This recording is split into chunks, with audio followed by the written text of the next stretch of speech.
Oke, kembali lagi di Apa Kabar Indonesia Pagi. Pak Queen, kalau berbicara mengenai ya offline mungkin lebih gampang begitu ya dibandingkan online yang nampaknya untuk memetakan bukan kecurangan, memetakan pelanggaran yang terjadi di masa tenang ini agak sulit ya Pak. Berarti sampai dengan saat ini di hari kedua juga belum ada akun media sosial yang juga di take down karena terindikasi adanya pelanggaran masa kampanye ini, masa tenang ini. Ya, untuk take down memang bukan wilayah kewenangan kita. Tapi rekomendasi. Kita bisa rekomendasikan berdasarkan laporan ataupun temuan dari kita punya tim. Tapi dari Kominfo sendiri berarti tahu Bawaslu belum ada? Kemenkominfo, Diskominfo DKI. Ya, Diskominfo DKI ya itu belum ada. Belum ada ya. Karena mereka yang punya kewenangan di situ. Oke, saya kembali ke Mas Adi kalau gitu. Mas Adi, ini memang masa tenang ini justru malah semakin banyak dibanding masa kampanye kemarin Mas Adi yang bisa dikatakan 2,5 bulan ya Mas Adi ya. Dan jadi masa tenangnya 3 hari ini kok seakan-akan kayak dipaksa-paksakan begitu tuh. Nah pertanyaannya ini dimulaikah murni langsung dari netizen? Atau memang ada elit-elit juga yang memanfaatkan masa tenang ini untuk melakukan apa? Konferensi pers kah? Hadir di acara-acara tertentu kah? Kampanye terselubung lah ibaratnya ya. Atau gimana Mas Adi melihatnya? Dalam politik itu tentu tak ada yang kebetulan. Everything by design tentu saja. Jadi netizen itu hanya mengamplifikasi dari semua aktivitas politik yang dilakukan oleh masing-masing paslon, oleh elit yang sebenarnya dia punya intensi untuk menggiring opini publik. Mengarah kepada paslon tertentu. Menggiring opini publik kan dua hal, ada yang sifatnya positif dan negatif. Biasanya para elit ini mencoba untuk mengekspos semua aktivitas hal-hal yang positif terkait dengan paslon yang dia usung. Seperti yang sudah saya sebutkan tadi. Tapi pada saat yang bersamaan mencoba untuk menarasikan bahwa paslon lain itu sebenarnya nggak jauh lebih baik dan nggak layak untuk dipilih.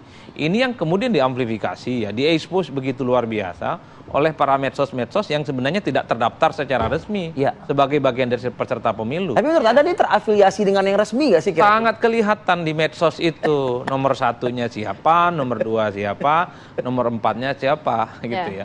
Ini kan soal bagaimana kita men-tracking satu persatu opinion leader sebenarnya yang dia terus berselancar propaganda dan agitasi politik untuk memenangkan salah satu paslon. Per hari ini pun, per pagi ini pun gerakannya itu terus simultan. Jadi supply isu dan informasi terus itu menjadi suatu hal yang kemudian dikapitalisasi. Nah sehari 2 hari ini kan orang bahas tentang film. Film kotor itu ya, Saya orang Madura agak sedikit kurang fasih. Maka saya menyebutnya ini film kotor dalam tanda kutip ya, bukan film kotor. Pemilihan kotor gitu. Pemilihan kotor.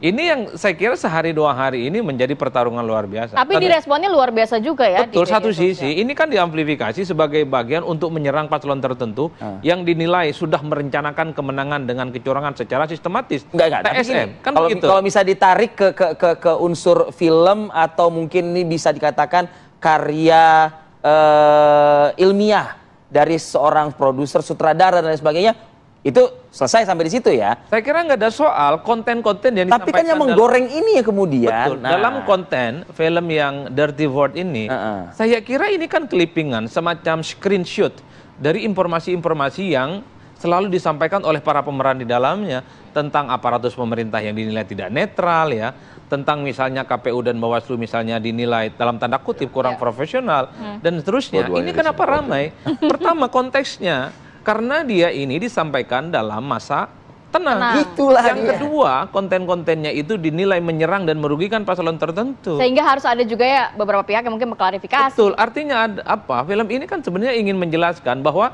kemenangan satu putaran misalnya ini dirancang by design. Ini yang kemudian membuat kenapa responnya muncul. Tapi paslon yang lain ini mengapresiasi. Ini bagian dari kaidah demokrasi.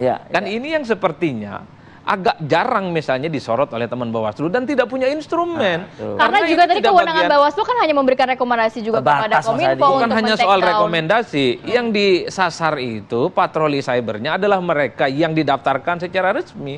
Sementara akun-akun yang jutaan itu tidak terdaftar secara resmi, yang kita tahu semua kemana afiliasi politiknya. Berarti setiap pemilu memang kondisi media sosial akan seperti ini ya? Ya dari segi regulasi memang lemah. Ya, karena ini kan hanya disimplifikasi bahwa yang boleh ditertibkan mereka yang mendaftarkan akun secara resmi. Sementara yang tidak ya wassalam sudah. Mereka ini menari bebas di mana-mana. Kan begitu, Pak. Nah, yang kedua, kategori kampanye. Kampanye itu kan ajakan untuk memilih. Ya nggak mungkin lah dilakukan oleh masing-masing tim sukses. Jadi tim sukses tuh, pilih ya, pilih ya, pilih ya. Nggak mungkin, Pak. Mereka ini paham betul. Mereka pakai orang lain untuk mengamplifikasi itu. Kalaupun toh tim sukses melakukannya dengan cara-cara yang smooth dan soft. Misalnya memuji-memuji setiap paslon, kan saya sudah contohkan. Kalau nomor 2 ini negarawan betul. Ini kan secara tidak langsung juga bagian dari kampanye. Tapi Bawaslu nggak bisa ngapa-ngapain. Jadi harus gimana dong Mas Adi kalau gitu kondisinya? Ya ikhtiar aja dulu. Gimana tuh? Pak Kun banyak tuh catatan dari Mas Adi. Tapi menjawab tuh keresahan Mas Adi Praitno tuh. Ya, dan keresahan kita juga. Iya. Jadi ya ibaratnya kita ini katakanlah diberi mandat kata wewenang untuk menyapu jalan yang begitu luas, tapi nggak boleh atau tidak diberikan instrumen yang mumpuni ya, katakanlah mesin atau mobil penyedot debu gitu. Ya, tapi dikasih sapu lidi, Mas. Ya wis gitu kan, ya udah pakailah sapu lidi itu semaksimal kita mungkin, semampu kita. Namun demikian dari kerjasama kita juga dengan beberapa stakeholder yang lain, bila itu perihal hoax dan hatred ya, ujaran kebencian, walaupun dia bukan tim kampanye, itu bisa kita rekomendasi untuk take down.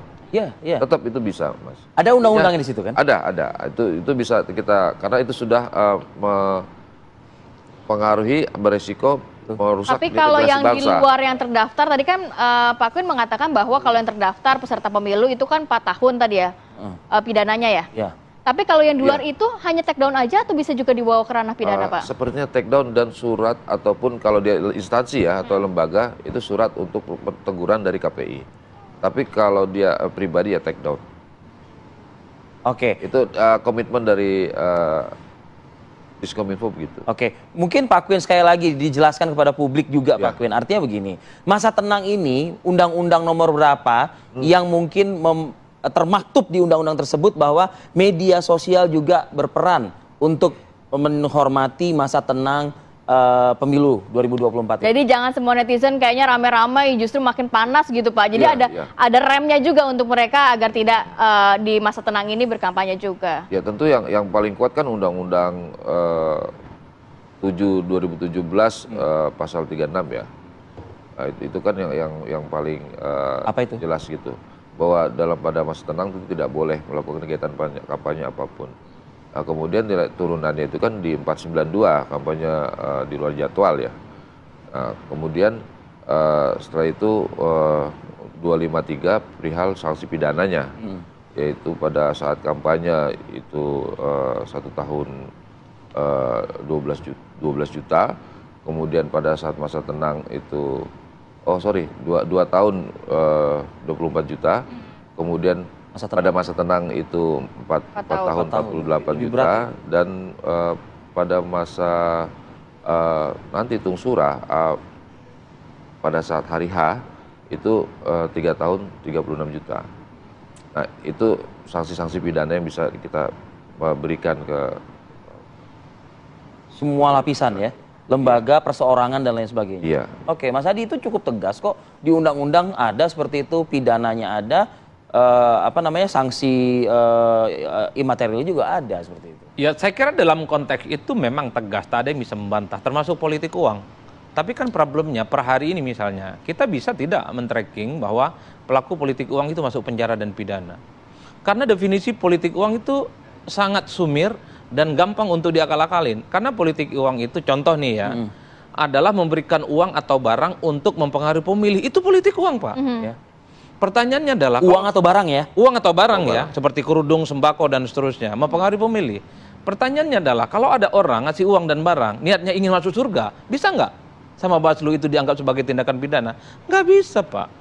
Bawaslu tidak bisa menghakimi niat orang yang ingin masuk surga, ngasih uang dan barang di masa tenang atau di masa kampanye. Berarti karet dong berarti jadi. Sangat karet, termasuk misalnya soal bagaimana cyber atau patroli cyber yang dilakukan oleh teman-teman Bawaslu.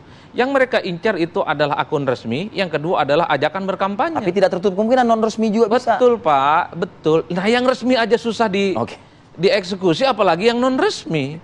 Itu yang saya sebutkan bahwa ya, kalau mau jujur dalam banyak hal, Bawaslu kan sering dikritik dengan satu istilah yang sering kita ulang, la yamutu wa la yahya gitu loh Pak. Ya tidak mati dan tidak hidup. Ada ini Bawaslu sebagai instrumen penyelenggara pemilu, awasin semua hal proses ya.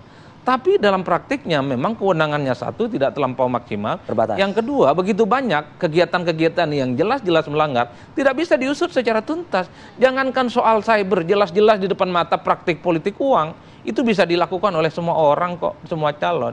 Ini yang saya kira bahwa ke depan regulasinya harus dimantapkan.